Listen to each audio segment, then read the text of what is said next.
तो hello and welcome back to my channel दोस्तों। स्वागत है तुम्हारा मेरे नए वाले वीडियो में।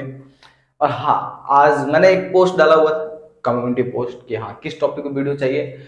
तो कुछ लोगों का कमेंट आया कि हाँ ये बताओ कि एग्जाम से लेके ज्वाइनिंग तक में कितना टाइम लगा और क्या क्या प्रोसेस होता है, मतलब कब कब हुआ था। और CBT 1 के मतलब इससे तुमको ये समझ में आएगा कि हाँ फॉर्म आने में CBT 1, CBT 2, CBT 3 joining document verification में गैप कितना मिलता है। तो तैयारी करने में बहुत इजी होगा, आसानी होगा इस बात से। तो हाँ, वीडियो इन तक देखना इंपॉर्टेंट होने वाला है, तुमको ही पता है यार, बताने का क्या जरूरत। तो ठीक है, हाँ शुरू करते हैं कि फॉर्म कब आया था। तो देखो, फॉर्म आया था मेरा 2018 मार्च के आसपास। रजिस्ट्रेशन स्टार्ट हुआ था मार्च के आसपास फॉर्म आया था। हम लोगों ने फॉर्म डाला था, उस टाइम मैं इलाहाबाद में था।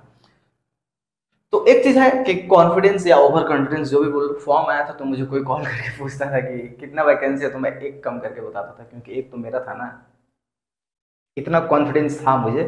अब बात करते हैं कि CBT 1 फॉर्म भरने के बाद कितना गैप मिला मुझे।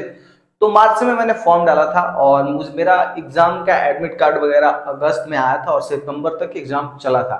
तो कितना महीना हो गया, मार्च, अप्रैल, मई, जून, जुलाई, अगस्त, अप्रोक्स 6 महीने मिला था मुझे CBT 1 के लिए। और उसका हाँ इतना कॉन्फिडेंस था कि हो जाएगा मेरा। वो एग्जाम देके आओगे तो खुद ही समझ में आ जाता है कि हाँ होगा या नहीं होगा। तो इतना कॉन्फिडेंस था कि मेरा हो जाएगा। तो मैं एग्जाम देने के बाद जस्ट बाद से ही अपना प्रिपरेशन में लग गया था। तो उसके बाद इसका रिजल्ट आया जाके दिसंबर के आसपास, मतलब 2018 के दिसंबर में इसका रिजल्ट आया। तो अगस्त से ले लो दिसंबर, तो 4 महीने इधर और मिल गया रिजल्ट आने तक। अब CBT 1 से CBT 2 के बीच में कितना गैप मिला, तो अगर रिजल्ट से जोड़ोगे तो अलग बात है, लेकिन तुमको अगर ये कॉन्फिडेंस है कि मेरा CBT 1 हो जाएगा आराम से, तो वो टाइम भी ऐड कर सकते हो। तो हाँ, दिसंबर में इसका रिजल्ट आया, 4 महीने वो हो गया।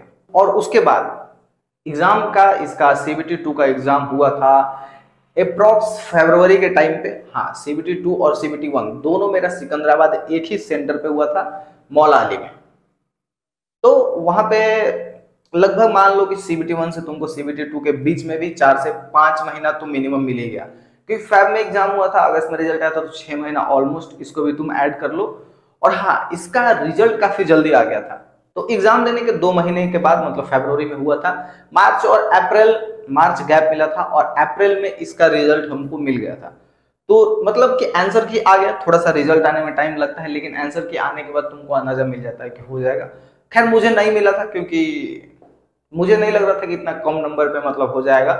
नंबर तो ठीक ठाक था, मुझे लग रहा था कि नंबर कम है। हाँ, सिकंदराबाद भी एग्जाम देने गए थे, CBT 2 2 लोग थे साथ में, उनका वो भी साइको तक थे, मेरिट में उनका छट गया। तो हाँ, CBT 1-2 दोनों के लिए तुमको 6 महीने का टाइम मिलता है।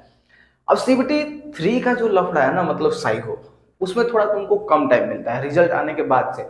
अब मुझे लगता है कि CBT 2 देने के बाद ना उसका रिजल्ट आ जाता है, उसके बाद ही कोई भी साइको का प्रिपरेशन स्टार्ट करता है, कभी भी, मुझे तो ऐसा ही लगता है। और मैंने भी यही किया था, जब तक रिजल्ट नहीं आया तब तक मैं JEE के लिए पढ़ रहा था, क्योंकि उधर उसका भी वैकेंसी आया हुआ था। तो हाँ देखो, जैसे ही इसमें कम टाइम मिला था, तो अप्रैल में स्टार्टिंग में रिजल्ट आ गया था और मई के लास्ट तक हम लोगों का एग्जाम हो गया था। और हाँ, CBT 3 के लिए लगभग 2 महीने मान लो, 1.5 महीने मान लो, बहुत होता है। साइको 7 डे का क्लास होता है, और 7 डे का मैंने भी क्लास किया था इलाहाबाद से। मैं CBT 1 इलाहाबाद में था, CBT 2 के टाइम पटना में था, और CBT 3 के टाइम 7 दिन के लिए मैं फिर से इलाहाबाद गया था। तो हाँ, घूमा था मैं थोड़ा सा, और मुझे जहां भी पता चलता था कि बेस्ट क्लासेस कहाँ है, वहां पे मैं जाके करता था। और पटना ओनली मैं सिर्फ स्टडी करने गया था और प्रैक्टिस सेट लगाता था वहां पे। तो ये हो गया कि हाँ, CBT 3 में तुमको मिलता है 2-2.5 महीने, 2 महीने मैक्सिमम मिलेगा, उससे ज्यादा नहीं मिलेगा।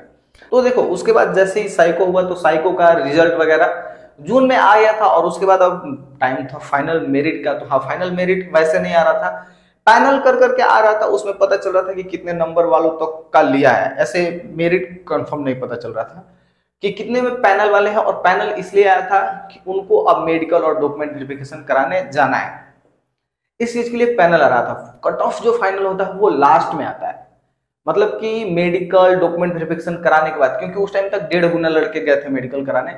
अभी तो 1 by 1 ही ले रहा है, जितने लड़के हैं उतने ही मेडिकल के लिए फाइनल कर रहा है। 2019 में मिड में, मतलब मिड नहीं, एक तरह से बोलेंगे कि अक्टूबर या सितंबर के आसपास मेरा ऐसे मेडिकल और डॉक्यूमेंट वेरिफिकेशन का डेट आया था। तो डॉक्यूमेंट वेरिफिकेशन और मेडिकल में क्या होता है कि अपना डॉक्यूमेंट वगैरह तुम लेके जाओगे वहां पे, और वहीं पे तुम्हारा डॉक्यूमेंट चेक होगा, हर चीज अगर तुम्हारा सही है तो तुमको एक इतना बड़ा सा पर्ची दिया जाएगा, जगह उस पर लिखा होगा, डेट लिखा होगा, हॉस्पिटल का नाम लिखा हुआ, वहां जाना है। तो हाँ, मेरा सिकंदराबाद में डॉक्यूमेंट वेरिफिकेशन हुआ था और मेडिकल हुआ था मेरा विजयवाड़ा में। तो वो सब चीज कराने के बाद जैसे ही मैं ट्रेन में वापस आ रहा था, उसी टाइम कट ऑफ आ गया था फाइनल और मेरा हो गया। तो ट्रेन में ही खुशी मना लिए थे हम लोग, और 2 लोग साथ में थे, उनका नहीं हुआ था तो उनको बुरा लगा था। लेकिन अभी वो दोनों वेटिंग क्लियर करके निजामाबाद में हैं, वो भी लग चुके हैं, हमारे तरफ जान पहचान वाले हैं।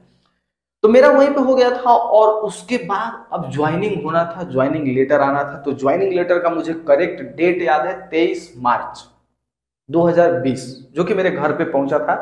और मैं साइकिल से लेने गया था, मुझे याद है, उस टाइम साइकिल ही चलाते थे, तो साइकिल से लेने गया था मैं, वो भी मुझे याद है। और उसी दिन जो था शाम में, शायद 22 मार्च को, एक दिन पहले ही लॉकडाउन लगा था। डेट इधर उधर हो सकता है, ये याद है कि जिस दिन लॉकडाउन लगा था उसके एक दिन बाद मेरा ज्वाइनिंग लेटर घर पे पहुंचा था। और कोरोना माता के दया से हमारा ज्वाइनिंग फाइनली, ज्वाइनिंग का प्रोसेस हुआ, जिसमें मैं 2 बार डॉक्यूमेंट बनवा लिया, क्योंकि कुछ डॉक्यूमेंट्स वैसे होते हैं जो कि 6 महीने का ही एक्सपायरी डेट होता है, किसी का 1 साल का होता है। तो वो चीज हुआ, और मेरा फाइनल जो ज्वाइनिंग है 9 मार्च को 2021 में हुआ था। 1 साल में मौज किया घर पे, बहुत ज्यादा मौज किया, बहुत ज्यादा। तो वो चीज था। हाँ, एक और चीज कि कोरोना की वजह से मेरा लेट हुआ, और ट्रेनिंग टाइम में मैं 2 बार कोरोना पॉजिटिव हो गया। तो आई होप ये समझ में आ गया होगा कि अगर नॉर्मल कंडीशन होता तो 2018 में वैकेंसी आया था और 20 तक मेरा ज्वाइनिंग हो जाता, मतलब 2 साल का प्रोसेस में हो जाता। लेकिन मेरा टोटल 3 साल लग गया था, और ये मुझे अभी समझ में आ रहा है। हाँ यार, 3 साल लग गया था। तो हाँ, एक चीज लास्टली मैं क्लियर कर देता हूँ। फॉर्म आने से CBT 1 के बीच में 6 महीने का गैप, CBT 1 से CBT 2 के बीच में 6 महीने का गैप, और साइको के लिए 1-2 महीने का टाइम ऐसा मिला था।